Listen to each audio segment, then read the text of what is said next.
They are the biggest names in the world of Supercross. This is the biggest Supercross race in the world. Tonight, the biggest names race for the biggest purse. It's the U.S. Open of Supercross at the MGM Grand in Las Vegas, next on Speed Vision.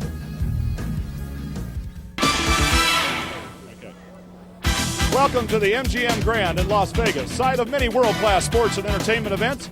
Well, you can add Supercross to the list. This one is going to be a little bit of both. The event is a sellout, and the inaugural U.S. Open of Supercross is expecting a packed house for what is the richest and most anticipated off-road motorcycle event in the waning millennium. Hello, everyone. I'm Brian Draber, and $250,000, $100,000 of which goes to the winner, has drawn the brightest stars of motocross out, hoping to shine in front of that packed house. This could be called the greatest show on earth, and they've shipped in 4,000 cubic yards of dirt for the event. Working with me, a man who may not be quite as old as that dirt, but has certainly been around since the beginning of what we now call Supercross. He built the first closed stadium course in Daytona in 1971, the Professor, Gary Bailey.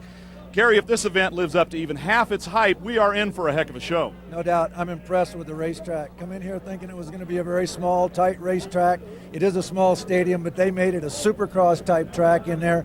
It's going to be incredible racing. It comes off the start, it's kind of tight, goes into a hard left-hand corner, immediate double jump right out of the turn that you don't want to mess up on, into a single, a hard right-hand turn, into a set of whoops. This is where a lot of the passing is going to be done. It's going to get rough, it's going to get nasty. It's going to get nastier as the night goes on. It then goes into a little step up, onto a little tabletop, over another jump, a hard right, into a huge triple. This one you don't want to miss. If you miss this one, you're going to see a big-time crash for sure. Then it takes a little through the service area in the back, goes down out of sight of the people for a few minutes, swings back around, comes out back in front of the start line area, hangs a right-hand turn, and over the finish line jump. I think it's going to be awesome. Well, the track itself is awesome, but so is the field that's been assembled here. I mean, with a few exceptions, it's a who's who of motocross. I think the biggest thing here is we've got the arena guys staged up against the Supercross guys. The best in both areas. Should be interesting. Interesting. You should mention that, arena cross versus Supercross. Let's go to the third member of our broadcast team. He's down in the pits with the national champions of both disciplines. Here's Larry Myers. O'Brien, I am amidst greatness. Jeremy McGrath, multi-time Supercross champion. He's looking for $100,000. Buddy Antonez, last 2 years, has collected the Arena Cross title. He's got $100,000 written all across his forehead. Jeremy, they tell me that this track is more like an Arena Cross, and it might favor a guy like Buddy. What are your thoughts? Well, you know, I think it's more like an Arena Cross for sure. The track's quite small out there, and it's a bit tight, but don't forget us Supercross guys, that's where we started. Yeah, but these guys like to bump and rub paint. I think you're beyond that. Well, I hope I'm beyond that. I hope I'm way out in front and beyond that. Buddy, you got some surprises up your sleeve for these guys. Well, I'm used to it. It definitely has leveled the playing field a little bit, being a little bit tighter, and you know, I'm definitely used to that. But hey, these guys are great riders, and everybody here is really a superb rider, so it's going to be a drag-out race at the end, I think. It's a political statement you just made. I hope so, you know. Hey, the odds are great, the betting's great, everything here is fun about Vegas, and we're just happy to be here. They mentioned the odds, they mentioned the betting, and I'll bet they both bet on themselves. Guys? Well, the crowd inside the arena is building up to a fever pitch. The riders are being introduced. And when we come back, we're going racing. The U.S. Open of Supercross. Hang on. Welcome back to the U.S. Open of Supercross at the MGM Grand here in Las Vegas. This is the way it's going to work. The road to riches involves 2 nights of racing, and there will be 2 heats to qualify 3 riders directly into the final. There will be 2 semis where the top 4 will transfer, and a last chance qualifier to bring up the field to 16 total starters for the final. The winner, after 2 nights of racing in a combined moto format, according to AMA rules, will get the lion's share of a $250,000 purse here. And this place is really starting to buzz right now, Gary Bailey, because the first of those heats is getting ready to go, and the fans are getting their money's worth early in this one.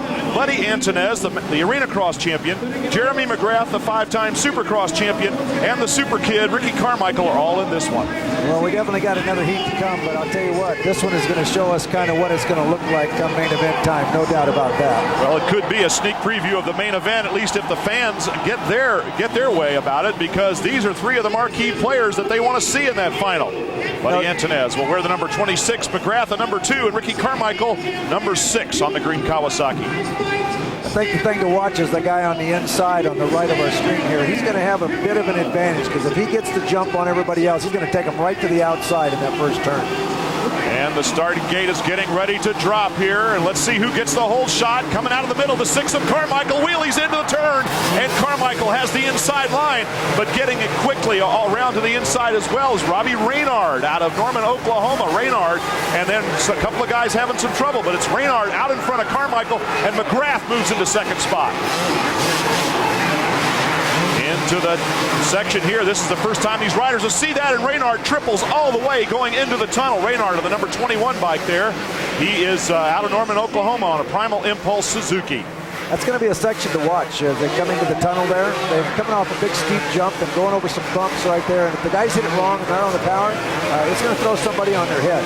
Jeremy McGrath has to know that 3 will qualify. He's not really so concerned about winning. Boy, he sure bogged down in there, but used an inside line to actually close some ground on Reynard. And now he's got the same inside line, and he used it to take the lead. And this place is going nuts because Jeremy McGrath, the 5-time Supercross champ, is out in front. Robbie Reynard pushed back into second place, and then Ricky Carmichael on the 6 is third. The nice thing about that set of whoops where Jeremy made his pass is about 3 or 4 different techniques you can use. If you run the inside, you got a completely different pattern than the guy that runs around the outside. There's going to be a lot of passing happening that night. In fact, probably going to be the key place. McGrath, Reynard, and Carmichael in the transfer spots. And there goes McGrath again. He looks like he stalls out on the inside, then gets back on the gas and actually uses it to his advantage. Coming up hard from the back there, David Vuillemin, the French rider in 4th spot. He's got to pass somebody to make it to the final in this one.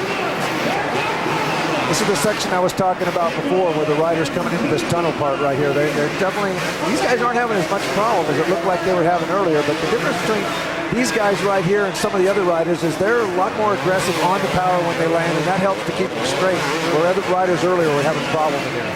There's Ricky Carmichael running in 3rd spot, looking good for a transfer directly to the main. If he can keep it together and hold off Vuillemin, he is in the final transfer spot. 3 go through directly from the heat, 4 from the semis. That'll be coming up, a mix of riders that did not qualify. And here it is, Carmichael running 3rd. There's Vuillemin in 4th spot. And everybody else is pretty much buried without a chance of making it to the final unless the leaders make a mistake. I think it's going to pretty much, I think Carmichael right now is just going to kind of sit back there. I don't see him making a hard charge. He's going to kind of save it at whatever energy that he's going to need for the main event. But I don't see him in the main event sitting back and waiting. 12-event heat race, and the top 3 are pretty well set right now as Carmichael is increasing his lead over the 4th place of David Vuillemin from France on the 934 back there at 4th spot. There's Carmichael making his 250 debut. He is already a 2-time 125 champion, and this is his first active competition on the bigger bike. Carmichael, we just saw him a minute ago get his feet off the pegs and get a little bit sideways, and he kind of reminds me of the Bob Hanna of old. That was kind of his style. It was hang on and just turn the throttle on, hang on, and just hope for the best. And most of the time it works out. Sometimes it doesn't. Well, the hard training that Ricky Carmichael does is starting to pay off. He's actually closing ground up to Reynard, and should he decide to try to take 2nd place for a little bit better start position, he's in a position to do that. One of the things that Carmichael does so much differently than McGrath is he doesn't use his clutch a lot of times. And if he gets bogged down in a situation where he loses his time and loses his RPMs, he loses a lot of momentum, but he also turns the throttle on a lot harder a lot of times. And I think this is why McGrath is so much more consistent generally and a lot smoother looking because he uses that clutch to put the power to the ground, which really it makes a difference, particularly on a track like this. And something I've heard you teach your students at the Gary Bailey School of Motocross. Use of the clutch, throttle control, lean angle, all those things. Here is Vuillemin, who is in the non-transfer position. 4 laps remain in this 12-lap heat. Every now and then we get a brief glimpse of the trophy that will be given away here to the winner. $100,000. Hey, you can buy your own trophy with that kind of money. What a lot of these guys too would do when they land too is they use the clutch to build a stronger power, and traction is real important. You can use that clutch to build power, and you can use the clutch to control power as well. There's Carmichael making another run at the back wheel of Robbie Reynard, also a 125 star, making his transition to the 250. Jeremy McGrath on the number 2, though. You'll be seeing a lot of that man right there, a 5-time Supercross champion. A lot of controversy when he left Honda, went to Suzuki, did not win the title, but he came back to capture it again this year and riding on a Yamaha. He's wearing a number 2 right now for this event, but he will wear a number 1 for Supercross next season. Starting to get into a little bit of traffic here. This is where the guys have to be careful. that's where Carmichael gets in trouble sometimes. At the end of the loop, he doesn't have his hand on the clutch. He comes out of it. The bike gets a little bit sideways and starts hopping around. He loses a lot of momentum, and it's hard for him to get it going again. So he just got to twist the throttle and let him get out of trouble that way. Well, remember, he's on a 250 for the first time, at least in competition here. So no doubt there's a little bit of a learning curve for Ricky Carmichael. The wonder kid out of Florida on the number 6. He's in the final transfer spot. As laps are winding down here, it's going to be Jeremy McGrath, Robbie Reynard, who took the early lead, only to lose it to McGrath. And Carmichael, if he can stay error-free, looks like he'll go right to the final here, and that's going to be a sigh of relief, I'm sure, for the youngster in his debut. I tell you, Jeremy's looking pretty smooth out there. He's looking pretty smooth. He's looking pretty confident. And, I was curious about this. I was wondering how he was going to perform, and I'm wondering when it comes down to the main event and gets into a push-shove situation, that's not Jeremy's technique. He doesn't normally go in there and ram and jam and slam. And I talked to him earlier, and he said, if that's what I got to do to win, that's what I'm going to do. Well, I think $100,000 in kind of a winner-take-all situation is going to change the riding style for a lot of riders. One by one, they come across the line. But again, the top 3 are locked in, led by the 5-time Supercross champion, the man who has redefined motocross racing for the last several years. Let's go down to Larry Myers. Jeremy, you're the first rider we've had a chance to visit with after racing, so the track is as tight as it seemed earlier. Well, the track's pretty tight out there. I seem to make the pass and kind of really not pull away any. It's kind of one of those things you got to use your head and got to make quick passes. I think the trickiest part is the starting gate. U.S. Open of Supercross, heat number 2, the second one that will qualify. Trouble right off the start, but easily into the lead goes Damon Huffman, and then it is a melee in turn number 1, Kerry Bailey. I'll tell you what, that guy on the inside, on the right-hand side of that start gate, always tends to get in some kind of a problem. There's not much room there, but if you're on the outside going into that first turn, you got a problem, because the boys are going to shove you out to the hay bales. Well, in second spot is Mike LaRocco, the Rocket, running in second position there. In third spot, and the final transfer at the moment is Doug Dubach out of Tustin, California on a Yamaha. 3 riders qualify in heat number 2, just as they did in heat number 1, with McGrath, Carmichael, and Reynard already in. These guys are looking for the easy road to that final race too, and an inside track to $100,000. Well, Damon Huffman is looking mighty smooth. I was watching him in practice. He was looking nice, and he certainly is. Got off to a good start, looking good now. But I tell you what, he's got to watch out for LaRocco. I watched LaRocco in practice, and this guy was going quick in the whoops. I mean, he was really on the gas. And if he takes a pass, I think that's where he's going to catch and make that move. All right, 3 positions are really all that count, not the order of finish, other than for a little bit better start position. But right now it is Mike LaRocco chasing Damon Huffman, and then it is the 52 of Mike Jones who has made an appearance there. We might have misidentified Jonesy and thought it was the 57. It is in fact Mike Jones, an arena cross star and a real showman that is a favorite of crowds everywhere. Look at the outfit that he wears. Whoa, kind of there unusual. goes Ryan Hughes. Ryan Hughes is down. That's the problem with those whoops. I tell you what, you don't get in those things straight, you're going to have a problem. They're deep. They're probably the deepest set of whoops that I've ever seen in a Supercross event. Well, easily waist deep when they started out. They haven't ground down very much. So there's Mike Jones in the final transfer position. Jonesy looking good for it. Out in front, though, it is the 15, and that is Damon Huffman. Again, I think Jones is doing a good job here, but, I think in the main event, I think we're going to see all the guys get a little bit more aggressive than they are in this event. Right now, being in a transfer position, you're not going to take any chances. You're not doing anything crazy to try and just gain one more place, because all it's going to gain you is a little better pick on the gate, but that's not a big factor at this point. The factor is get to the main. Damon Huffman, the runaway leader. Mike LaRocco in second position. Then Mike Jones, dog paddling his way through the tunnel there, had to put an outrigger down. Now he makes the turn back into the arena where the fans can see him. This is a guy that plays to the fans. You might see a little bit of that in the closing laps of this one if his position is secure. Huffman, boy, he sure shot out there to a lead, and he has not given it up. We can talk about that section that Huffman's getting ready to approach right now after you do the triple. This thing narrows down. I mean, the track is about 20 feet wide everywhere, and it's good that when you go into that back tunnel part, that thing narrows down, and I'd say, looking at it, it's about 6 feet wide, the way you have to make a little switchback S turn through there. So it gets a little tough, and some of the guys were clipping hay bales and having some problems in practice, but they're getting through it pretty good now, but that's certainly not going to be a place you're going to do any passing right there. Huffman, a 2-time Supercross West champion on a 125 in 1994 and 1995, making his transition to the 250 bikes here.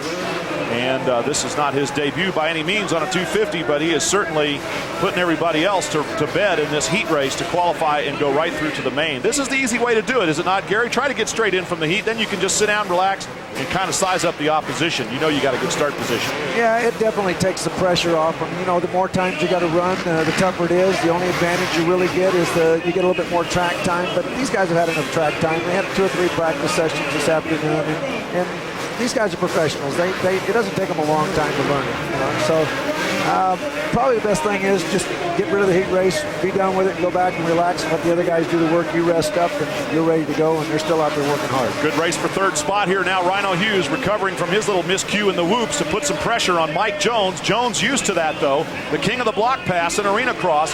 He puts on a wide load sign, and there's probably nobody more difficult to pass or anyone more feared if he's trying to pass you than Mike Jones. And this isn't the good passing area here. The passing area is coming up. It's going to start from this period right here where they come over the jump onto the finish line. There's got to be a set. Oh, Rhino makes another mistake there. Cases it on top of the tabletop there. Almost took out the AMA official. Yes, indeed. But that opened up a little bit of breathing room in the closing laps here for Mike Jones. Yeah, it's pretty tough now. Rhino was working pretty hard, got up there. I thought he was going to make some kind of a move to put it on the inside, but I don't know. It just doesn't look like it's going to happen now. Back to our leader, Damon Huffman, who has just run off from a whole shot start. Got a little bit of help from the fact that most of the field fell down or got blocked pretty hard behind him in the first turn. And the only guy to really challenge him was Mike LaRocco, but even then, LaRocco had a long way to make up to Damon Huffman. But both of them are very secure in their positions going to the final. It's only Jones that's coming under a little bit of attack, and so far he's fended all of that off. Yeah, Huffman's looking real smooth in the whoops, and Huffman's one of the taller riders on the circuit, and that really helps the guys in the whoops. I mean, that's an advantage. A guy like Carmichael gets a little trouble and kind of gets out of control. He has a tough time, but he's got to put his foot down. But the other thing is these guys that are tall, they can stretch out, get over the back, into the bike a little bit when they need to. They can move around a little easier. The short guy kind of gets hit in the tail end with the back of the seat, and it kind of tends to want to throw his feet off the pegs, and that's why Carmichael kind of has that floppy style once in a while. It's not because he's not a good rider in talent. It's just that, hey, when you're short, the bike sometimes takes control of you. That's easy for 6'5" Gary Bailey to say. There's Huffman getting into some serious traffic, as will LaRocco here, but the good news is it's the final lap of the race. It appears as though Damon Huffman is going to win, and there is confirmation. The checkered flag for Huffman, for LaRocco. The only question now is who will be third. It appears as though Mike Jones will hang on to that spot. We'll give it just another moment here to find out. And, well, let's go to Larry Myers. Damon, you made that one look awfully easy. Yeah, I was a little nervous. I've been off for so long with a broken leg. I just wanted to come out and forget about everything else and just ride my own race. And I got a really good start, and I think that's what it's going to take. Welcome back to the U.S. Open of Supercross semi number 1. These are guys who did not get into the final yet. Gary Bailey, and well, they've got 4 chances here. 4 will qualify into the main event. And there are some big names who will find themselves in this second chance race, if you want to call it that, including Larry Ward and Buddy Antunez. And I'll tell you definitely want to make it out of this one because you don't want to have to be in the LCQ because there's a lot of guys. Oh! Down, one rider down, and up front it's pretty close there between a couple of guys. Casey Lytle on the 33, the 111 of Jeff Matasevich. They are the leaders. Lance Smale, 77, actually got the whole shot, but he slipped back into 4th spot. Yeah, Matasevich is looking pretty good. You know, he went over to Japan and won the championship over there, come back over here and started riding the States again, and got on a Supercross and had some fairly good rides, but, you know, I don't think as well as he had expected to. And you know, it's good to see him running up front. Well, it's Casey Lytle, the leader, then Matasevich, and Stefan Roncada, the Frenchman, has moved into 3rd spot on the number 18 bike. Make that 2nd place. Well, back to 3rd. That was a good example of that inside-outside difference of going into the whoops there, Gary. Yeah, and I look for Roncada to make that drive again. I don't know. I just think he's a lot more aggressive than Matasevich. Matasevich is kind of tamed down just a little bit, and I think we're going to see Roncada go for that move again. There he is, Roncada on the number 18. He's coming under a little bit of attack now from Lance Smale. There's Matasevich.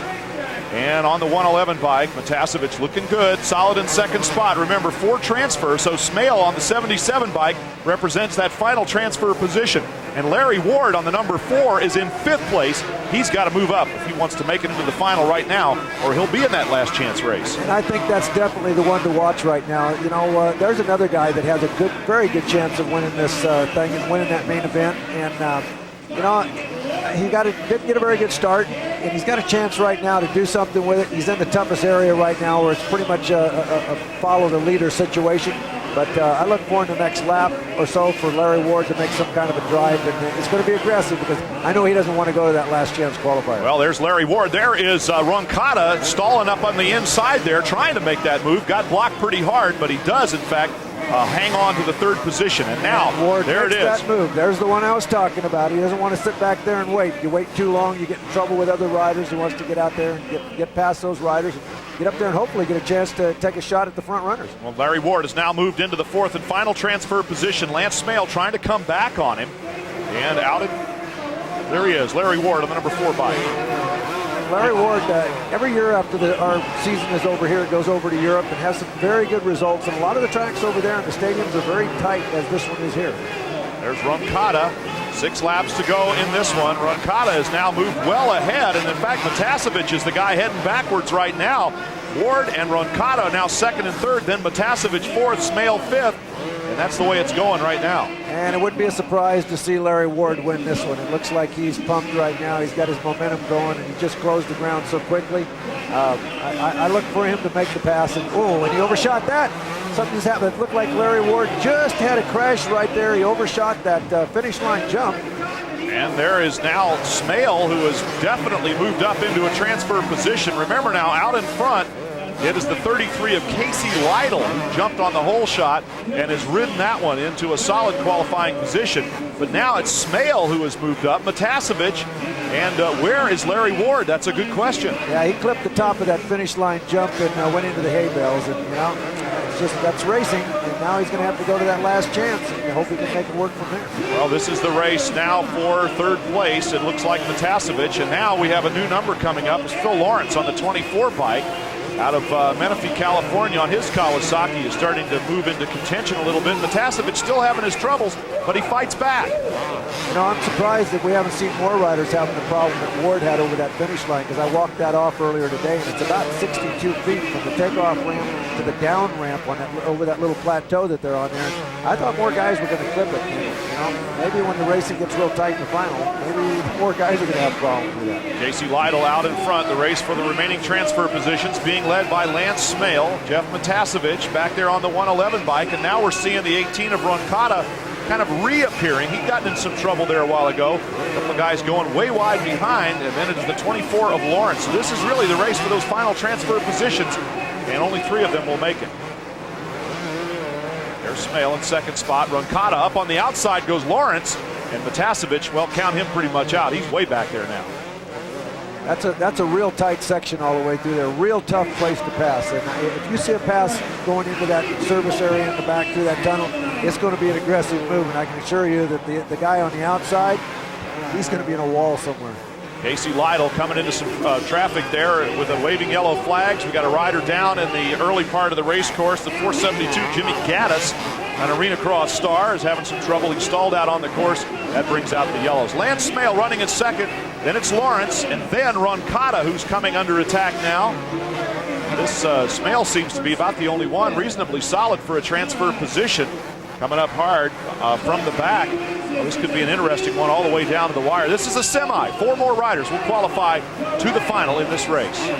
Smale doing a real good job on that KTM. You know, most of the guys out here are running Japanese-made motorcycles, and we got the KTM out here that's doing a very good job in competing with the Big 4 factory. Casey Lytle will go on to win this one. There's Lance Smale tripling out of there. Then Lawrence, then Roncada, and coming up from behind there is David Guillemin, who just missed a transfer position in the heat race, and it looks like if he doesn't get the job done here in the final few corners, he will just miss a transfer position in the semi. Smale, Lawrence, and Roncada are in. Guillemin again misses a transfer, and he'll have to go to the last chance final. We'll be back here with more from the U.S. Open of Supercross in just a few moments. Congratulations to Casey Lytle. No problem. Welcome back to the MGM Grand in Las Vegas, where the U.S. Open of Supercross is on a collision course among the top stars here. Semi number 2. And another big melee into turn number 1. Out of it first comes number 36, Brock Sellards, on a Honda out of the American Honda Racing Team there. So Sellards gets the hole shot, and so far, Gary Bailey, hole shots have been very, very good to the guys that get them. Yeah, and they haven't had many pileups in the first turn.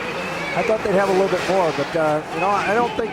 I was just going to say that John Dowd is going to be the one here any time now, and we can see all of a sudden we see John Dowd coming into the tunnel, and he's in the lead. John Dowd on the number 9 bike there, and we're talking about a national champion, is taking the lead away from Brock Sellards. So kind of a slow start for Dowd, but he has parlayed that into a first place. Stalls it out there, which is a technique we've seen a lot of guys use, and then just launches through the whoops on his own rhythm. Yeah, I think that inside in these whoops is going to be the favorite thing all night long, because it's not a set of whoops that you can go in there and build a lot of momentum and just hammer through wide open. And I think that stop and go technique on the inside gives you the best rhythm, gives you the shortest line. And I think that's going to stay favored even in the main event. So it is out front right now. John Dowd on the number 9 bike. Brock Sellards the 36, the 100. Here is Michael Brown. He's running in 3rd spot. The 4th and final transfer position belongs to Takeshi Koikeda, the Japanese rider, on his number 54. I look for Brown to come up and make the move on Sellards here and get in him just shortly. He's a lot more aggressive rider, and Sellards is a little bit more comfortable, a little bit more used to, I would say, to riding the 125. Now John Sebastian Waugh runs into the number 4 spot, going around the number 100, Mike Brown. Brownie's moved into 2nd position now. We are looking at the race for those guys who are trying to get into a transfer spot. Dowd disappears in the distance at the end of the whoops, and there's Mike Brown, the number 100, just coming out of the end right now. You can see there's a good second and a half gap between 1st and 2nd place. Yeah, I felt like Brown was going to make that move. He's generally a little bit more aggressive rider and a little bit more comfortable, I think, on the 250 machine than Sellards is. Mike Brown, could he be working on a lead, on a pass for the lead here? Maybe. Well, that's an aggressive ride that he's got going through that narrow section, coming out and making that big jump. He's just definitely pushing it to get all the way over as many as he can. John Dowd, living proof of that. Here he is. He moved from 2nd to 1st position and has not been challenged since. Looks as though he's easily going into the main event from this 2nd semi. You know, we've got a lot of great riders out there, and you know, you got Jeremy McGrath and a lot of top riders. But I tell you, John Dowd, this guy is amazing. What amazes me is every year this guy gets faster.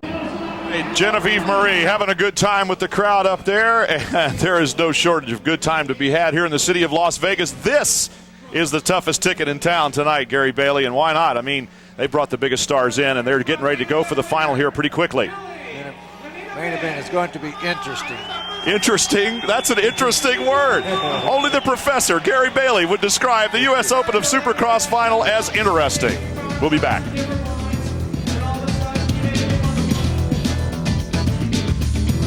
All right, boy, the crowd is really building up in anticipation here, and the final field is set. All 16 riders that will go for the opportunity to get points here. We want to tell you that Takeshi Koikeda and Larry Ward got into the final in the last chance qualifier. Very good shot there for Larry, and it took him a lot of tries. Yeah, he definitely had some tough breaks there, and you know, hey, he's in the program, and you know what? That's all that's important right now. All right, well, the final preparations are being made down on the track, and with them, in among them, we should say, is Larry Myers. Larry? Hey, guys, we've been talking about this racetrack all night long. I want to show you something. This is the consistency of what we have. It's all this sand with some loam mixed in it, a little bit of clay, but frankly, they just couldn't find enough clay in Las Vegas. So what happens is the bikes come through, and Gary, I know that you'll speak volumes about this, but they create a line here. Well, the next guy comes here, and he pushes that dirt over here. So you know what happens? This line becomes sloppy, and it's gone, and lines are continually changing all night long. Now I think that, coupled with the anxieties of the riders, I mean, after all, they're riding in the biggest race ever in Supercross. They're riding for $100,000. I think that has led to a lot of mistakes on the racetrack. It's over anxiety. It's a track that is just not remaining constant. It's tough to ride in. Gary, I bet you'd like to come out here and just take a lap or two. All right, Larry, boy, it's tough, Gary, sometimes to think that the fate of $100,000 lies in a couple of handfuls of dirt, but boy, traction is going to be a lot, very, very important. Let's take a look at the starting lineup here. Jeremy McGrath got in there right from heat number 1. Robbie Reynard on his Suzuki will join him. Ricky Carmichael, the Wonder Kid on a Kawasaki, along with Damon Huffman, a pair of the green bikes there. These are the guys with the best starting positions from the top down, you might say. Mike LaRocco, the Rocket, and Rhino Hughes, who came back there, recovered nicely to take Mike Jones out of a qualifying position. Casey Lytle and Lance Smale on the KTM. A good job for him there. We saw him kind of have an up and down race, but no matter, he's in the final. Phil Lawrence on a Kawasaki, and there he is, John Dowd, 33 years young on his Yamaha, the 125 West champion, winning his championship in 1998. So we look at the rest of the starting field. There's Michael Brown on the number 100, Brock Sellards. These were some of the guys that got in a little bit later in the program out of the semis. And finally, the last chance qualifiers, Takeshi Koikeda and Larry Ward round out the field, along with Stefan Roncada and John Sebastian Hua, who came through the semis. That's the starting field for this U.S. Open of Supercross. And if the crowd had not built into a fever pitch up to this point, they certainly have now, Gary. And boy, this one's for all the marbles here. A half of what you need to do to get that $100 grand. Yeah, well, quickly, we're going to go once again down to Larry Myers down on the pit floor. Jeremy, I want to interrupt you just 1 second. I think the odds board said you were an 8-5 favorite. Man, I don't think that's heavy enough odds. The way you rode that heat race looks to me like it's all yours. I'm sure you're not thinking that way. Well, I don't want to jinx myself. You know, I feel pretty good out there. My bike's working good, and just got to get a good start. Good luck to you, Jeremy. He got into the main event with sure guts. All right, Jeremy McGrath getting ready. And Gary, like I said, fever pitch building here big time at the MGM Grand. Well, we've seen how important the start is and how well the guys that have got the whole shot have done. Well, you know, I think that's also going to be a very important factor here. But then again, tell you what, the guys in the back, they're not going to sit back there with the kind of money we're talking about for the main event. And what's at stake? The guys in the back of the pack are going to be pushing a lot harder than they were in those heat races. All right, put you on the spot here, Professor. Whole shot, who's got it? Who's got the goods to get down to turn number 1 first? You said that's so important. Well, yeah, and I think McGrath's got a little different technique coming off the start gate than most of the guys. He tends to keep his feet down longer. He tends to catch the shift with the side of his boot, and I think that's a plus here. This start's a little bit different than any one that they're used to, but normally it's kind of a flat start. This one drops off. It kind of reminds me of a BMX starting gate. Once again, down to Larry Myers. Guys, just a quick observation. We had, I think all of us thought that this was going to turn out to be a battle between Arena Cross and Supercross stars. It really has not materialized. And I think what it proves is simply this. The fast guys, the really fast guys, are going to be fast no matter what kind of track you put them on. Okay, there's Koikeda sitting on his bike. Some of the guys packing down. Boy, I think this is a lot more nerves than any help that they might really be doing for themselves by getting off the bike and making that last little bit of pack in front of the gate. I tell you, the adrenaline that's flowing in these guys right now, sitting on the starting line, unless you sit there, there's no way that you can describe to someone what it's like. And if you could bottle it, man, you could sell it on any street corner in the United States for way more than they're getting for anything else out there right now. Adrenaline is something else, folks. If you've ridden these big roller coasters, that's nothing compared to what these guys are going through right now. Okay, now as we're looking down towards the start gate here, you have said that you think there's a real distinct advantage to a couple of the positions, and as we look at them, where are those positions? Those positions are really, as we're looking straight on at the riders, it's to the right-hand side of the box. That's kind of a favorite area. Most of the starts have been coming from right around the center of the start gate. Usually about from the center of the AMA box we're looking at here to the inside a little bit and to the outside gates. The 3 or 4 either side of that are preferred. Guys on the far outside, they got a problem. Anybody on the inside that gets a decent start though, he has a little bit of an advantage. Well, last minute nerves are starting to play out here. The guys are putting their goggles on and all of the nerves are going to be turned loose here as 10,000 people in the MGM Grand are getting ready to cheer for their favorite rider. Who's going to get the big start? Once again, a glimpse of the trophy. There's Ricky Carmichael on his number 6. The 21 there of Robbie Reynard next to him. The 32nd board is up. The box right dead center there, just under the nose of the Fox, is splits the field right in half. As we look at Jeremy McGrath sitting just to the right of that big Fox banner, you can see that he's got that direct, straight line right down to the first turn. He doesn't have to make a weave at all. Well, they pop him into gear. The fireworks are about to begin. And who's going to get the whole shot? It's a scramble into the turn, and first in goes the number 15. And that is a kind of a surprise there, as Damon Huffman has taken the whole shot away from the rest of the field. But out in front, just quickly, it is the 21 now, and that is Robbie Reynard, who capitalized on the start as well. Well, and I'll tell you, as smooth as we were seeing McGrath looking in that heat race, now he's sitting back there and mid-pack. This guy's got his hands full. You know what?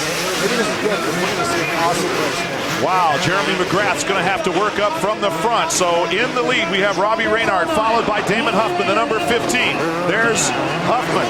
There's the number 10, launching through the air, Rhino Hughes. The 5 of Morocco. We're still looking back through the field, and finally, in about 8th or 9th position, we see Jeremy McGrath. Yeah, and I'll tell you why he's going to have so much trouble. This is a fairly opened up racetrack, but it's also tight. It's a couple of good passes, so he's going to have to kind of wait. There's not enough lap.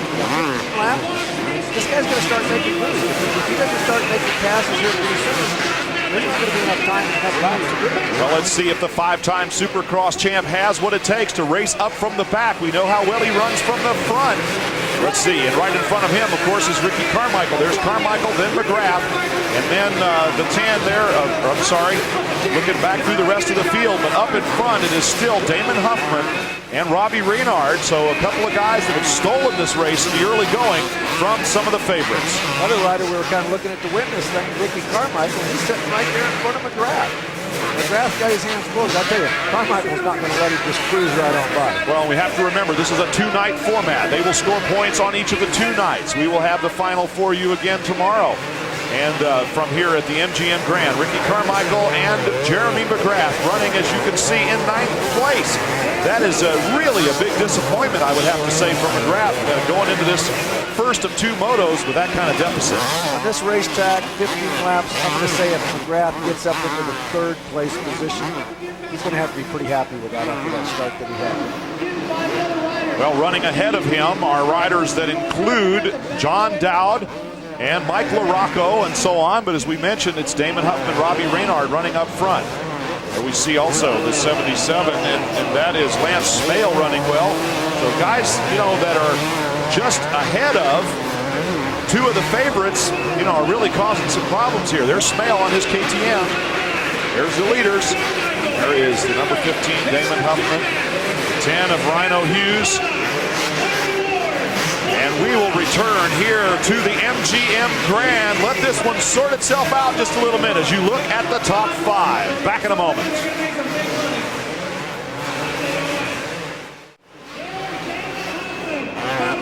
At the U.S. Open of Supercross, Robbie Reynard has taken the lead here, and I think we're at the halfway mark here in this 15-lap race. In second spot is Huffman, then Rhino Hughes, Lance Smale, and John Dowd, the top 5. Neither Ricky Carmichael nor Jeremy McGrath are in that group. There comes the 15 of Damon Huffman in second spot, Rhino Hughes in third. A pair of Kawasaki's as they head back through the tunnel on the backside of the race course, Gary. And I mean, how much of a surprise is it really that McGrath and Carmichael, neither one got that great a start? Well, the start is so critical, and it can happen. I mean, it's a drag race. It's a 50-yard drag race down to the first turn. If you don't get that, but let me tell you, Reynard, he come on strong at the end of the 125 season. He's had some very strong performances. He normally, on occasion, gets a little sloppy. But I tell you what, he's looking really good out here. And this guy is smiling, but I'll tell you what, I'll bet Roger DeCosta, the Suzuki team manager, I'll bet he's smiling bigger than Reynard is right now. Well, you would have to think that he certainly is pretty happy with the way things are going here with his rider out in front, Reynard on the number 21 Suzuki, a comfortable lead. There is Jeremy McGrath. Looks like he is, in fact, making up a few spots here, but he's only got the second half of the race to do it in. Yeah, Reynard's looking awfully smooth. Huffman's out there looking good, and Rhino's up there, and it looks like Rhino's, keeping the pressure on Huffman and keeping him pretty honest, too. Right now, McGrath is running in 7th spot. He has passed Lance Smale. Likewise, Carmichael, young Ricky Carmichael, has gone on a forward march here. So the favorites, while they're still out of the top 5, are definitely getting closer. There's Carmichael. Yeah, we're only halfway through this thing, or just slightly over halfway through it. But like I said, if McGrath can get up to third place, we should be real happy because this track, there's a lot of guys going fast out there. And this track, well, you just saw Carmichael clip the top of that finish line jump where we saw Larry Ward crash earlier. And I said I think in the main event that's going to start happening because of the way the track lets up a little bit on the face of the takeoff. Well, Carmichael getting the nose down a little bit on that one. Had to kind of step back and reassess his situation. Carmichael there taking an adjustment there on, looked like almost a tear-off in the air. Hit one hand off the bars. John Dowd on the number 9 bike. 5 LaRocco. These two guys are running ahead of Ricky Carmichael right now. Yeah, tough track to pass on. It's wide, but you know what? When you got guys going that fast, you can give them the widest racetrack in the world, and it's still tough to pass on. There's John Dowd working through the whoops with Mike LaRocco. 3 laps remaining, so laps are definitely winding down in this one. This is the final, the first of the points-paying finals. 2 nights of racing to determine the winner of the U.S. Open of Supercross. And right now it's looking like Robbie Reynard looking good. Here's another look at Ricky Carmichael. See what happened? He went through that whoop section. It's real deep in the bottom there, and the suspension kind of compressed at the bottom and bounced the back end up. I tell you what, that's a tough situation to be into, and you better be ready to be on the power right there. You're definitely going over the bars. Dowd running in 4th spot, then it's LaRocco, then that is 5th. 6th place is Carmichael, and 7th is Jeremy McGrath, who seems to have just kind of settled in. White flag lap now, 1 to go for Robbie Reynard to see if he can pull off the win here. It is Renard, Huffman, Hughes, then Dowd, then LaRocco, then Carmichael and McGrath. So they did move up, in fact, a couple of spots. But here's the man that's going to win the first night of the U.S. Open of Supercross. Robbie Reynard for Team Suzuki salutes the crowd, and as well he should. He's got a little bit of breathing room there over 2nd place. He has done a superb performance. Didn't lead from the very beginning, but took the lead early on and has ridden it all the way to the finish line. Robbie Reynard wins Moto number 1 of the U.S. Open of Supercross. Lap traffic, and finally the 2nd place bike of Damon Huffman, the number 15. 4 lap riders, then Rhino Hughes in 3rd spot. And we're watching them all come around. Robbie Reynard wins this one with a fine performance start to finish. Congratulations to the young man, and we'll be back.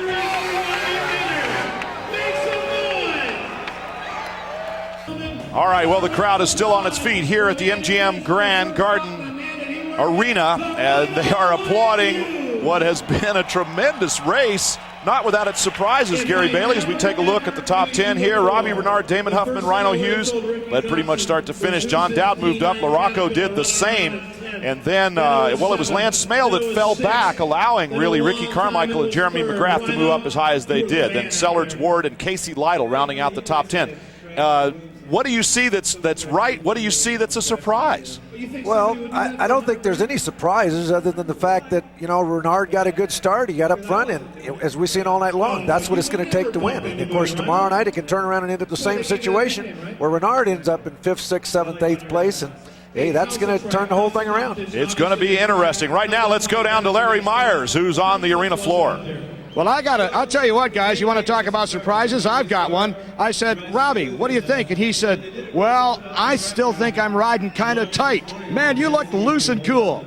Nah, I'm still riding a little tight. I'm like kind of holding my breath a little bit. First 250 ride, you know, a little nervous, you know. I'm getting good starts and my bike's running good, and, you know, I know I ride a 250 better than I ride a 125, so, you know, I feel good, and this is just a big confidence booster for this year. Now listen, what makes you feel best? The fact that you're halfway home to 100 grand, or man, in this 250 outing, the initial one for you, you put it on the big names. Well, you know, I don't know. My Suzuki's running really well, you know. I kind of want to look at both ways, you know, for this next year and 100 grand. It kind of be nice to be able to take that 100 grand home. And hopefully get a little bit more confidence for next year. We'll look for you tomorrow night. Good, guys. All right, congratulations to Robbie Reynard. We can only look forward to tomorrow night. We want you to join us on Fox. For Gary Bailey, Larry Myers, and Genevieve Marie, I'm Brian Draber. So long until then. We'll see you tomorrow.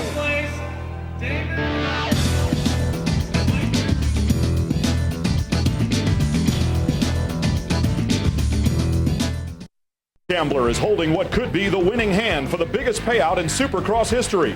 But in this high-stakes game, no one's tossing in their cards just yet.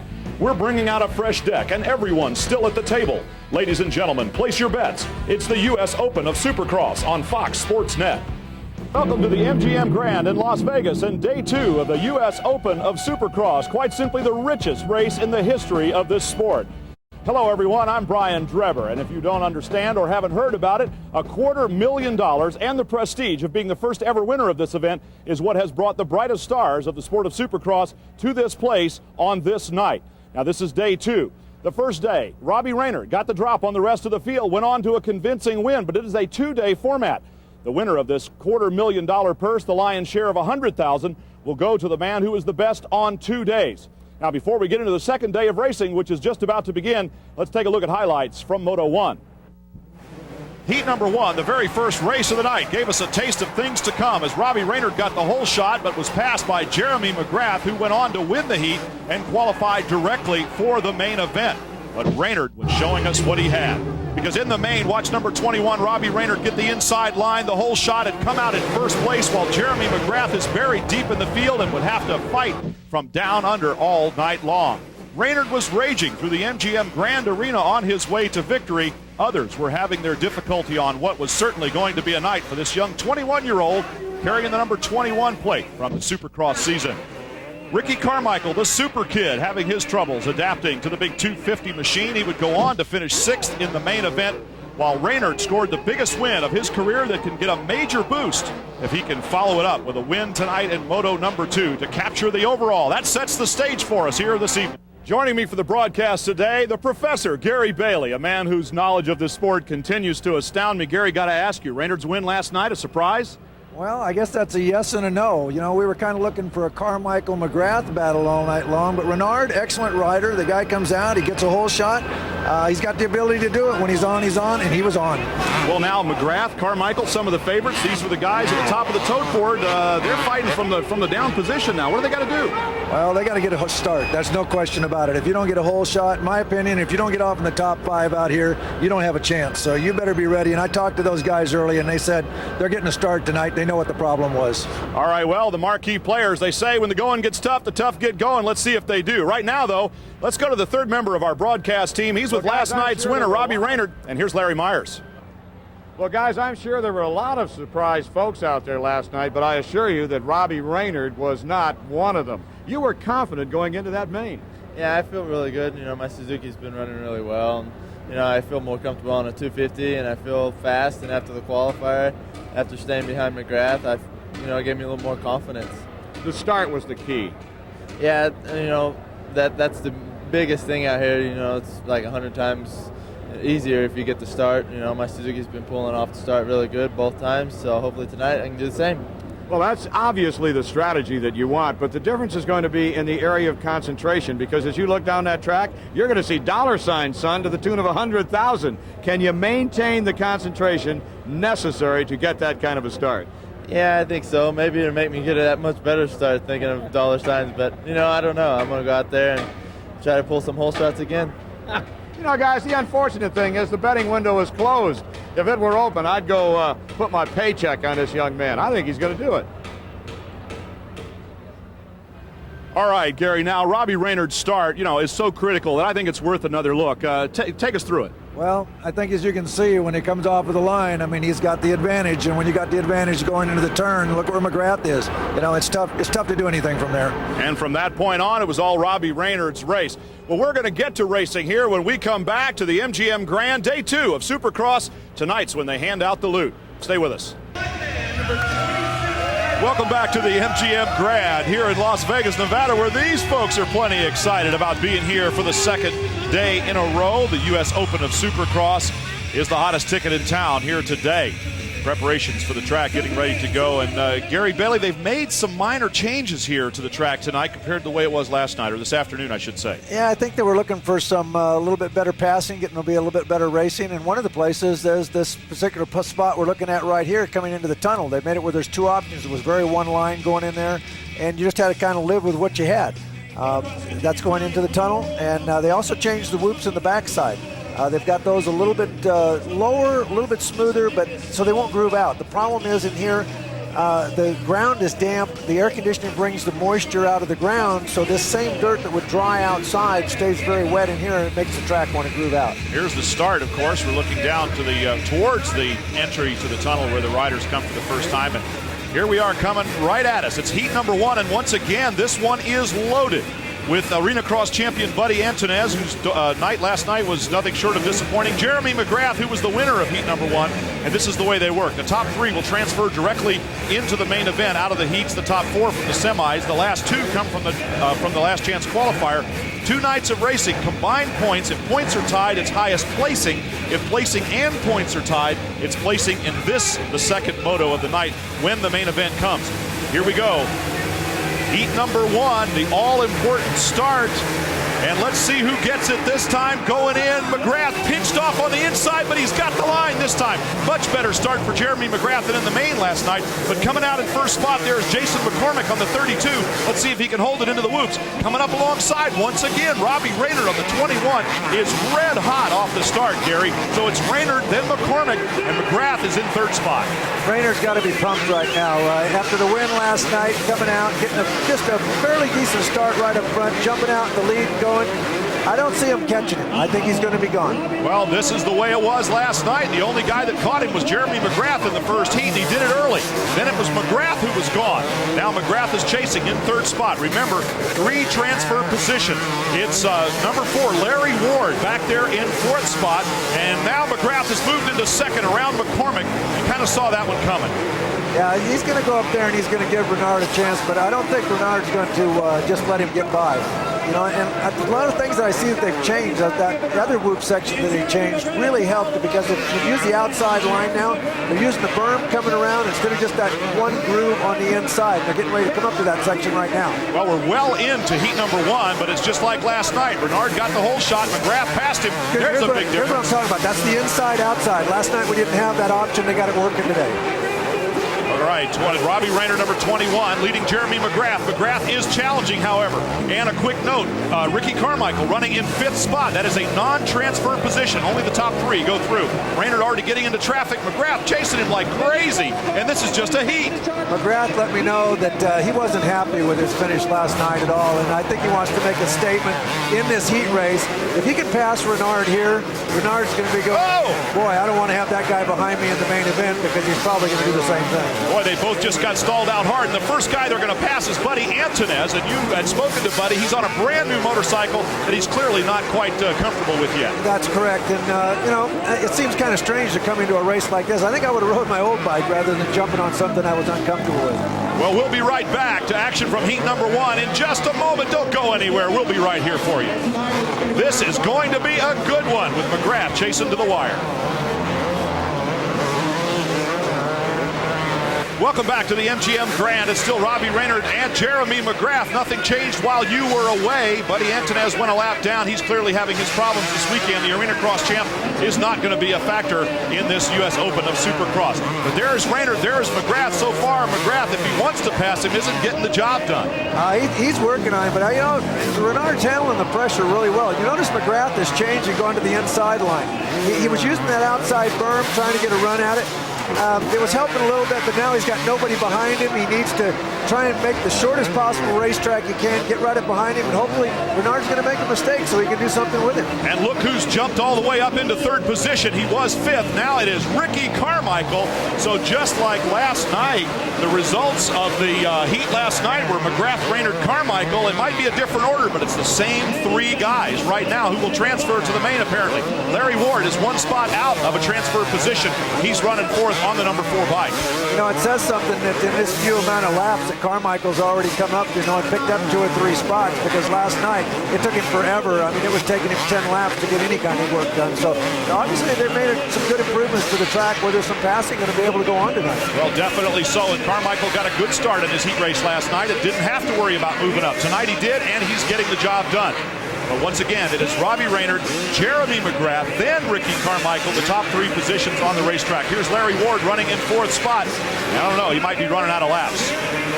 excellent job is what it looks like so far in this first heat race of getting the track prepared, and it looks like it's going to hold up a lot better than it did last night. Now it looks like Jeremy McGrath has just kind of settled in a little bit. He's gotten into traffic. He knows he's safely into the main.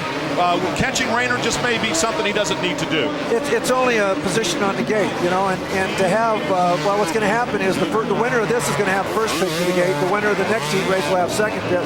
This will give McGrath third pick to the gate, and there's plenty of good gates out there. Third pick, that's not a bad pick. Still very impressed with Robbie Raynard, and as Larry Myers said, the number one guy who wasn't surprised with his performance last night was Robbie Raynard himself. He did a great job from the beginning of the evening to the end, and he looks like he's in a good position to put himself into the main with a great start spot, and who knows, maybe carry off an overall win. A little too soon to tell about that, but with one lap to go, Robbie Raynard is handling the pressure extremely well, and when the pressure is being applied by none other than five-time Supercross champ Jeremy McGrath, you got to think this kid's made out of some tough stuff. You know, it's funny you said that. I was just sitting here getting ready to make the same comment. When you got McGrath, the number one best all-time Supercross rider, on your tail, and you don't let it make you get nervous, I mean, this kid, I'm impressed. I'm very impressed. Well, his stock is certainly going up, even if the betting window is closed, and you can't put any money down on Robbie Raynard. You know that, there's people looking at this guy thinking, man, oh man, opportunity. He has seized it, and he has won his first heat. Jeremy McGrath will come in second spot. Both will transfer, and we're looking for the third place finisher, Ricky Carmichael. Barring any disaster, he will take the final transfer position, and there it is official. So our top three are set. It is Robbie Raynard, Jeremy McGrath, and Ricky Carmichael, and you can't see the smile, but you can tell the satisfaction on the face of Robbie Raynard.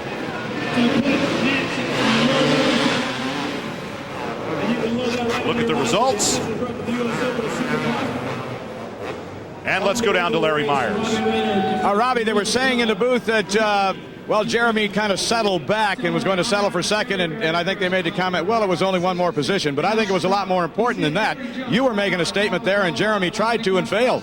Yeah, I feel really good. I'm still riding really tight, I just got to loosen up, I got pressured by Jeremy. I made a lot of stupid mistakes. It's just going to take a little bit of experience, riding with him and stuff. But I know I have the speed and I feel good, so I just got to be smart. We wish you the best of luck in the main. $100,000 lies ahead, guys. All right, Larry Myers, Robbie Raynard, instant replay from last night. We'll be back to the MGM Grand Heat number 2 coming up. Hello again, everybody, at the MGM Grand Hotel and Casino in Las Vegas, Nevada. The U.S. Open of Supercross, the very first time this event has ever been held, and it's already making a great impression on everybody here under the roof of this fabulous place. Heat number 2 getting ready to go.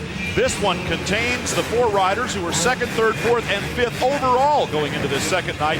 So this one's kind of a loaded gun too, Gary Bailey. And another thing that really impresses me, and you pointed it out, we got a big wide wingspan at the start gate that has to fold up awful small into turn number 1. You've got basically 52 feet up there of riders, handlebar to handlebar, coming down 165 feet straightaway and going into a 20-foot turn, which only has about 10 feet of usable space.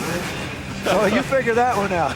Well, the point is, I guess... and they all want to be there first. That's right. That's the problem. Therein lies the conundrum for all of these riders. Everybody wants to go from 52 feet wide to 10 feet wide and get there first. 32nd board is up. Heat number 2. Last night, it was Damon Huffman, Mike LaRocco, and Ryan Hughes who came through from heat number 2. Tonight, well, it's a new, clean slate. Let's see who makes it into the transfer, makes it into the main event, transferring directly from the heats. They're off.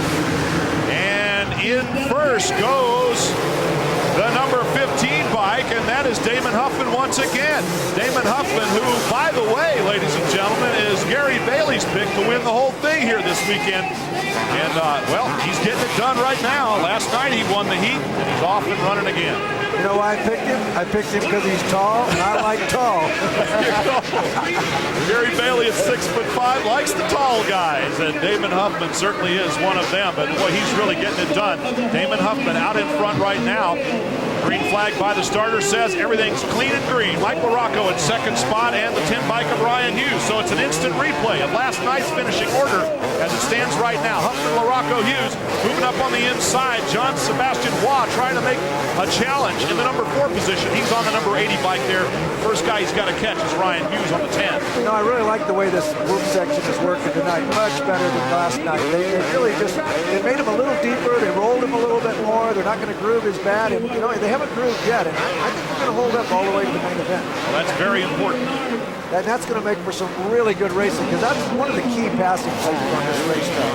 Well, we're watching John Sebastian Waugh in the final non-transfer position. Last night he finished next to last, so he's certainly improved his lot in life right now, challenging for that number 3 spot. Ryan Hughes just in front of him, also on a Kawasaki. Out front it's Huffman, then LaRocco. And look at Hughes with a great big jump there, made up some ground. This section's working a lot better as well. I'm really impressed with the way they looked at the racetrack, saw what the problems were, and went out there and got them fixed for tonight's race. Well, they certainly have not rested on their laurels in any way, shape, or form at the U.S. Open of Supercross. They've invented a brand new event here, put up a $250,000 purse, established a landmark right from the very beginning, and rather than sit back and watch it happen, they continue to improve the event. And as Gary Bailey is saying, that has taken the form of improving the track here tonight. It's made for better racing. And Damon Huffman, I think he better be looking in his rear view mirror, because he's got company. And that is John Sebastian Waugh coming up. Brock Sellards is also there. Great action, a terrific crowd, and you know it's just going to get better as the stakes go up. It is still Damon Huffman out in front. Heat number 2 here at the MGM Grand. 3 positions to transfer into the main. The 3 riders that have already made it are McGrath, Brainerd, and Carmichael. So we're looking to add the names of Damon Huffman, of Mike LaRocco, and possibly Ryan Hughes. He seems to have opened up a little bit more ground on the Frenchman Waugh. No, I think the top 3 runners right now are probably pretty content to stay where they are. They certainly don't want to have to go to another race and deal with that first turn again tonight. I think the last time they want to deal with it is in the main event. Well, I'd hate to bring it up, but that barring any major mistake factor, you always have to add. Our front 3 seem to be running well. When it comes to racing, when it comes to Supercross, anything can happen, no doubt. Well, these guys have a way of correcting minor mistakes, as they call them, that look like disasters to me, and they do it on a regular basis. But it does seem clear that Damon Huffman, the tall man on the number 15 bike, as he's coming up behind Mike Jones right now, about to go a lap down, Huffman has had this one under control from turn 1. By the way, as I mentioned last night, here's Damon again out there leading SB as a tall rider. Really an advantage in the whoop.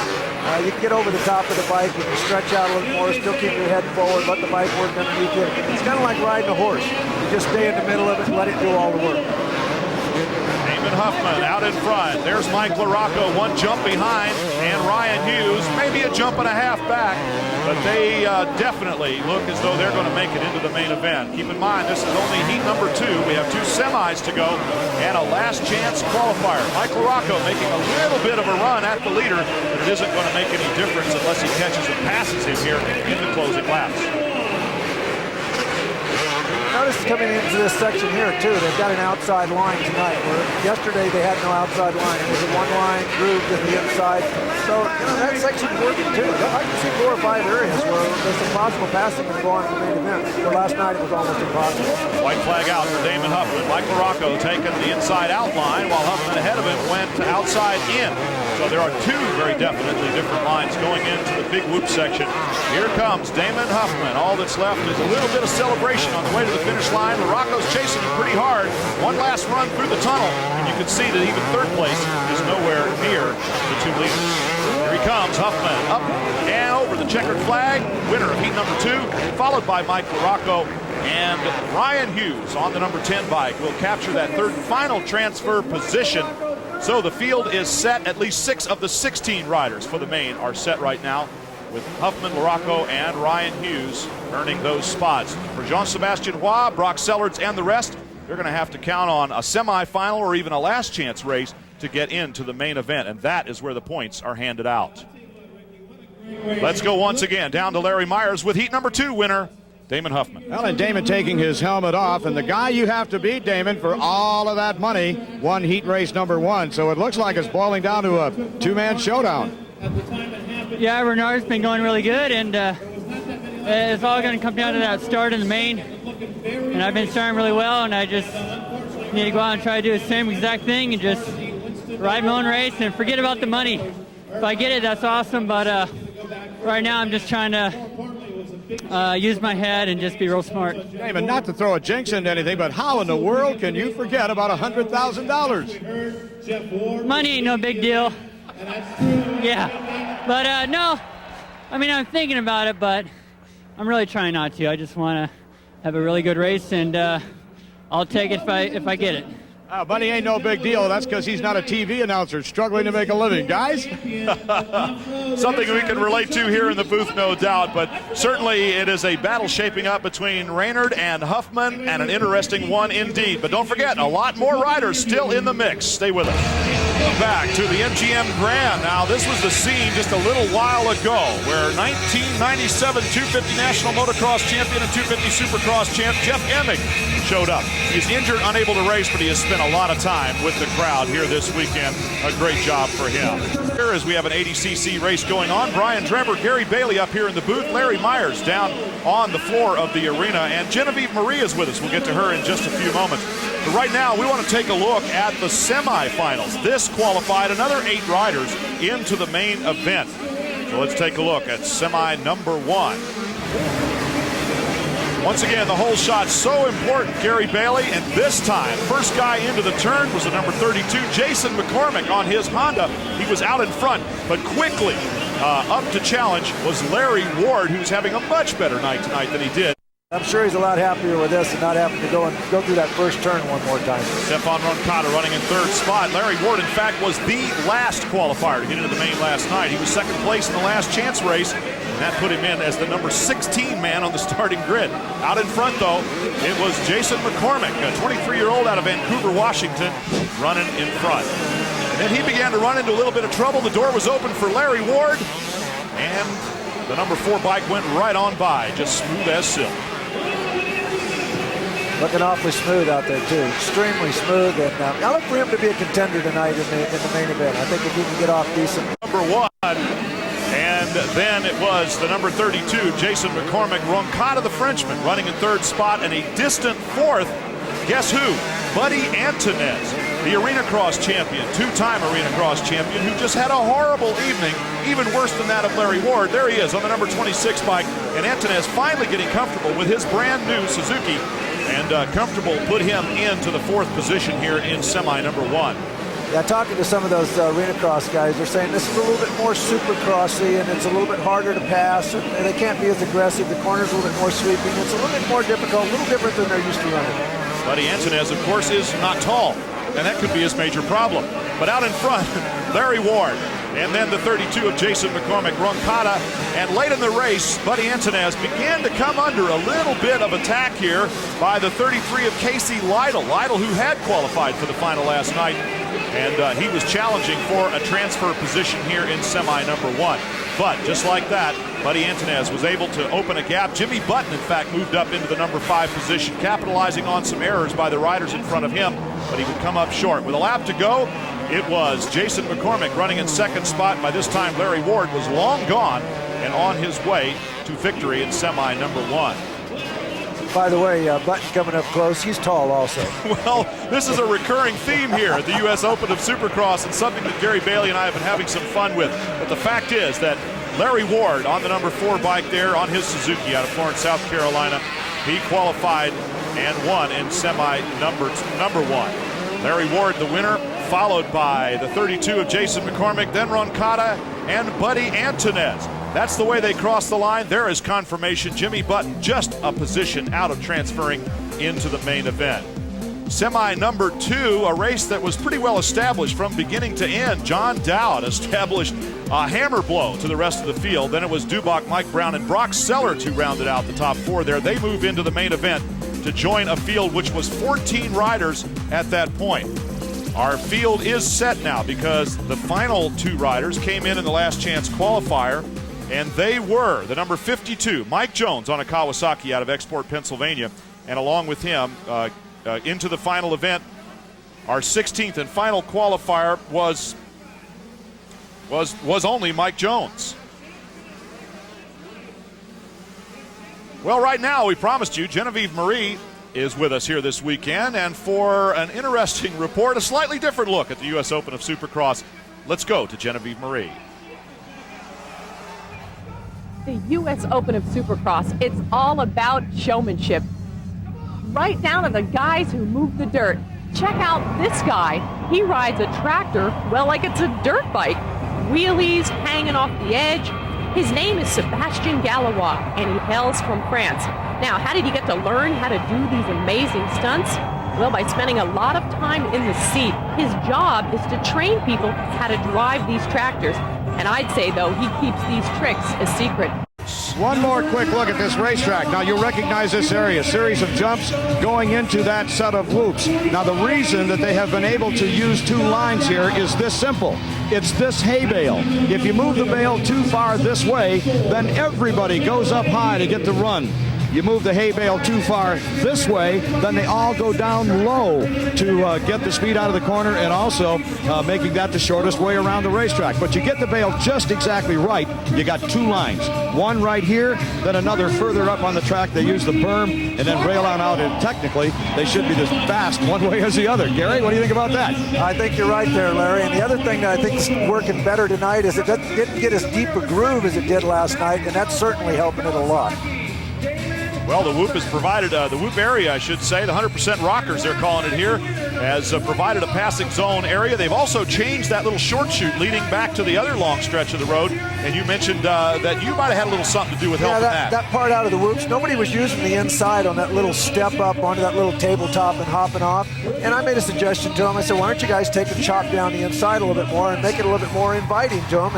And they did, and a lot of the riders started using it. So that might be a very good passing place because they can stop a guy from actually jumping the triple. Hey, Gary, somebody help this guy. He can't seem to get back in his front end loader here. I don't know if I want to. I don't think I want to be where he is. It's showtime here in Las Vegas, and you know it is. And there's Mr. Showtime, Mike Jones, on the number 52 Kawasaki. We'll be watching for him. You know, win, lose, or draw. This is the guy that puts on a terrific show. A great jumper, a freestyle guy, and one of the real stalwart competitors in the Arena Cross Series for the most part. Mike Jones, he's got his race face on out there, and he's a money rider. This is money time, you might say. Far right there, Larry Ward, the number 4 bike. The 9 of John Dowd lined up right next to him. Super Kid, Ricky Carmichael. We're looking across the starting grid, and you can see that everybody's got their race face on, Gary. Yeah, you know, Jeremy McGrath gave me a little thing. I was asking him what happened last night. He said he made a mistake. He went in there and he filled in his start area with some loose dirt. And after the start, he thought he just spun a lot. So he said, well, I'm going to try something different tonight. I'm going to go in there and just kind of pack down what's there, not throw any loose dirt, see if I can get a better bike. It looked like it worked for him in the heat race. Let's see if it works for him in the main. Well, this is the main event. Right next to the starter box in the center is the number 21 of Robbie Raynard. Raynard is the guy that's been getting the great starts. Far left right there, right next to where it says AMA Pro Racing, under whose auspices this event is being held. On the other side of the box, let's see. Well, we saw the 10 of Rhino Hughes, but he wasn't the guy closest to the box. Once again, now we're looking at riders left. There's 2 halves separated by that start box. And as you pointed out, Gary Bailey, 52 feet wide. The 32nd board is sideways. $100,000 waiting for him at the end of this race. Who gets into the turn first? Oh, a big wide shot around the outside there, and tough to say who came out. And it Jeremy is once second. again Damon Huffman and Jeremy McGrath in the number 2 spot. So Huffman and McGrath now. Rhino Hughes in third, and this time it was not Robbie Raynard who got the great hole shot. Well, I told you that I thought Damon was going to be consistent. I thought his height was going to help him. I thought the consistency, as smooth as he was riding. And you know what? Right now, he's the man out front. And even if McGrath passes it, it's not a big deal. McGrath was far enough back. Huffman had a second place. He's now got a first place. If he gets 2 seconds, he's still in the winning for that $100,000. And that's what it's all about. We will keep the math running for you, but right now it is the 15 of Damon Huffman out of Acton, California.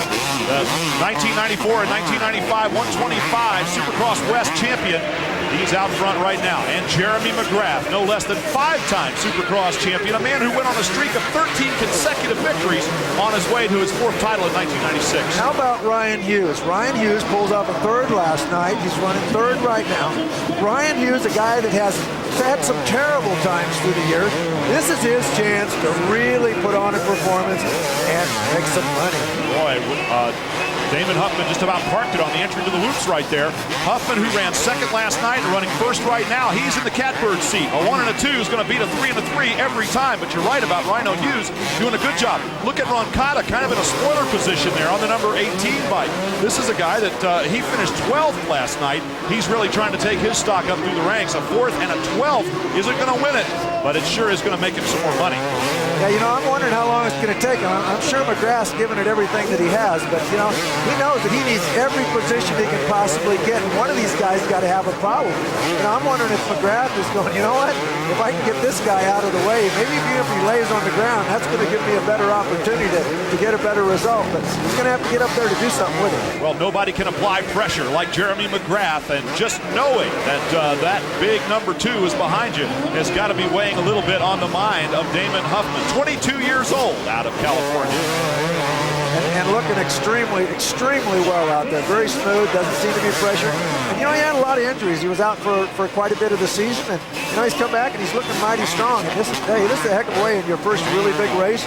Come back and be leading this thing and win it. Boy, wouldn't that be something? Boy, and $100 grand will buy yourself a lot of Band-Aids to restock the medicine cabinet too, won't it, Gary? No doubt. Hey, if the money doesn't mean anything to him, when he gets done, I'm going to go have a little talk with him and see if he just wants to load some of it out. I bet his mind changes pretty doggone quick when that checkered flag comes out. That's all he'll be thinking about is $100,000 for maybe 20 minutes work. I like that hourly rate. You know, the flow, you know, a lot of people that don't ride this can't appreciate, but these guys are so fluid. This track is so rough. I went out and walked this racetrack after the main event last night, and from what we saw from up here looking down at it, I went, you know, this thing doesn't look that rough. Well, I'm telling you, whatever you're looking at on TV, believe me, it's twice or 3 times as rough as it looks. One thing we want to keep a real close eye on, Gary, is that entry to the whoops, because right now Huffman and McGrath are using the 2 lines that Larry Myers pointed out and that you reinforced. They're going to come to that section right now. There's the hay bale. McGrath has to. He can't follow Huffman around. If Huffman went into the inside and he got in a bobble, made a mistake, missed a gear, went down, McGrath's going to suffer for it. He's got to keep the pressure on. He's got to make Huffman keep thinking that he's there. That cost McGrath a little bit there. He came up a little bit short on the triple jump. And that right there, that's 2 bike lengths lost. It's just forward momentum is gone. Mike Jones moving over in the tunnel, going a lap down on the leaders right now. Damon Huffman in control. Jeremy McGrath trying to chase him. He's about a jump behind, and their guys on the sideline are certainly exhorting him. Huffman on the inside line. That time McGrath did follow him. We are hanging on the edge of our seats and hope you are too here at the U.S. Open of Supercross. Welcome back to the MGM Grand Hotel, where the man, Jeremy McGrath, has taken the lead away from Damon Huffman. A new leader on the track, but Damon Huffman is still in the driver's seat. Here's how it happened. Got those 2 lines, and that's what we've been looking at all night long. We talked about how important the whoops were going to be. Jeremy's been working that outside line all night. Finally, it pays off. So Jeremy McGrath working the whoops, working the entry to the whoops, lap after lap, finally capitalized. Now McGrath is out in front. But the situation is, Jeremy McGrath finished 7th last night. Damon Huffman finished 2nd. A 2 and a 2 for Huffman beats a 7 and a 1 by Jeremy McGrath if it stays the way it is right now. So Damon Huffman, while he's 2nd on the racetrack, is running 1st overall for the $100,000 prize. You know what? Huffman's not going to do anything about it. He's going to stay right where he's at. He's going to be plenty happy with that. And I really doubt that he's even worried too much about if Hughes comes up and catches up to him, but he's probably not going to let that happen. But I'm going to tell you what, McGrath's where he needs to be, and Huffman's where he needs to be.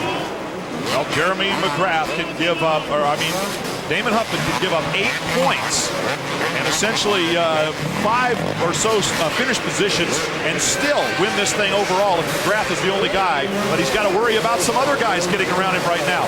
And the 21 of Robbie Raynard has been lapped, so he is not a contender right now. You might say he's out there on the racetrack with 1 lap to go in 3rd place, but the word we are getting is that he has gone a lap down.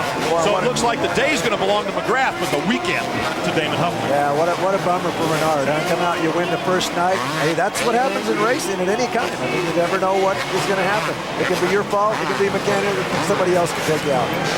In any case, there he is, number 15, Damon Huffman. Out of Acton, California, just 22 years of age, is going to be a very wealthy young man in just a few more minutes. Jeremy McGrath takes the checkered flag for Moto number 2, and except for a horrible start last night, who knows, he could be the overall winner, but that's not the case. Instead, it's going to go to Damon Huffman, the number 15. The crowd is celebrating a terrific race here, and regardless of who your allegiances might have been with, and some people put their money down this weekend, you got to love the way this one turned out. A great race. Hey, how come I didn't go out there and put some money down when I knew who was going to win? Exactly. Jeez, I was going to say, Gary, why don't you put all that knowledge to use sometime? You should have gone to the betting window, and they had one open here, folks, this weekend. Gary Bailey, the professor, picked Damon Huffman to be the overall winner, and we told you that a half an hour ago. Congratulations to Jeremy McGrath, and a big high five to Damon Huffman. Back in a moment. Well, history has been made here at the MGM Grand in Las Vegas, Nevada, as the first U.S. Open of Supercross has drawn to a close with two very deserving winners who will share the podium here momentarily. The winner of the second moto and the winner overall, Jeremy McGrath and Damon Huffman. What a great event here as we look at the results of the second moto. You'll see that Jeremy McGrath was the winner. Huffman followed him home, but, he gets the victor, gets the spoils, the lion's share of that $250,000 purse. Rhino Hughes, Roncada, they pretty much parked themselves in the spot there. Buddy Antonez, a little bit of redemption in 9th spot. Larry Ward finishing 6th, a major improvement for him from race number 1. Let's go down to Larry Myers amidst the celebration. Well, we're the man that won the battle out here tonight. The war, not necessarily so, but hey, you got a couple of prizes behind you that didn't look too bad. Yeah, Larry, I definitely got the scenery going. Like you said, my Chaparral Yamaha was working great. I just kind of, Saturday night, got a little bit of a bad start. And Ladies and gentlemen, we're going it come around on Sunday, did a little bit of thinking on Saturday night, and won on Sunday. Jonathan Shemp on the answer back. Jeremy, did you have something to prove? Was that the thing, or were you going to let your buddy here get away from you? Because he made a mistake. That's how you made the pass. Well, it's a tight track, and Damon was riding really good, and he kind of made me. I was dogging him. He made a little bit of a mistake, and I just happened to get by him. He didn't really need to fight me. He knew he had the thing won, so it was smart by him, to do that. But I felt strong. My bike's working good. I'm ready to go. It's just got a bad start on Saturday night. Jeremy, you know what he told me after the heat race? He says, 100,000. I ain't even thinking about the money. You lie. Now I am. But I was really trying to, just stay level-headed and play it smart. And I don't know where I've been getting those starts from. Ever since I broke my leg, I've full shot every single race I've been in. Okay, money aside, this is such a prestigious thing. That has to have a lot of meaning for you. It really does. I broke my leg earlier in the year. I missed a whole lot of races, and I think I'm finally back. I'm really riding good, and I'm really looking forward to a good year next year. Let me get a word in here quickly with Ryan Hughes. He finished in number 3 position. Congratulations, guy. Outstanding ride. Tough weekend. Yeah, it was good. I think I finished 3rd every race. Qualifiers and mains, 3rd every time. But, it's good, consistent for me. I haven't ridden Supercross for 6 months, and I'm going over to Europe next year. So kind of wanted to show that, I could have been there next year. I'm just happy to be here. They put on a great event, I think this is the best event that anybody's ever put on, the most prestige, and I'm pretty stoked that I was involved with it. You know what? I think you just put a great wrap on it. Nothing better could be said as far as I'm concerned. Congratulations to all you guys with an outstanding weekend. Guys, we'll tell it back to you. All right, Gary. Well, Ryan Hughes, by my count, finishes up 2nd overall. That's going to be a nice payday for him as well. Jeremy McGrath, what a great champion he is. He acknowledged that Huffman just had the better 2 days. Yeah, Jeremy is about the best thing I think that's happened to the sport, not just as a rider, but the guy is super himself. As far as this whole weekend, what I think, no pun intended, what a super weekend. Absolutely, the U.S. Open of Supercross. And what about Damon Huffman saying ever since he broke his leg, his whole shots have gotten better? You don't think that's going to start a trend, do you? Well, quickly, let's go down to Larry Myers. I'm with Rick Johnson. He's the guy that was a king. Then there was Jeff Stanton, then Jeremy McGrath, right on down the line. RJ, did you ever think in your wildest dreams, back when you were doing all the winning, that it would come to this? I wish that it would have came to this when I was still riding. I mean, 14 years ago, I saw sort of the invention of this in the Paris Supercross. Now they brought it over here at the MGM Grand Hotel. You know, Jeremy didn't have a good night last night, but he showed why he is the best rider in the world. Putting it to him tonight, but unbelievable show. Okay, congratulations, guys. All right, well, we certainly have put a punctuation mark on that. Now, Jeremy McGrath winning the battle, and as Larry Myers said, Damon Huffman winning the war. For Larry Myers and Gary Bailey and Genevieve Marie, I'm Brian Draber. Hope you enjoyed the show. We certainly did, and we're already looking forward to next year.